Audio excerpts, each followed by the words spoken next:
কাতারে চালানো ইসরায়েলি সামরিক হামলার নিন্দা জানিয়েছে বাংলাদেশ।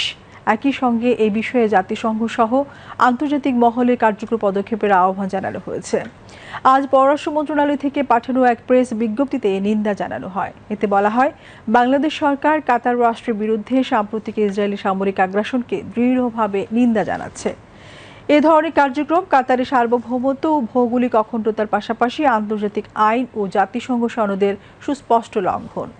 বাংলাদেশ এই অবৈধ ও অযৌক্তিক হামলার মুখে ভ্রাতৃপ্রতিম কাতারের সরকার ও জনগণের প্রতি অবিচল সংহতি প্রকাশ করেছে জানিয়ে বিবৃতিতে আরও বলা হয়, এই ঘটনাটি আবারও প্রমাণ করে যে ইসরায়েল আঞ্চলিক স্থিতিশীলতা, আন্তর্জাতিক শান্তি এবং প্রতিষ্ঠিত আন্তর্জাতিক বিধানকে অগ্রাহ্য করছে।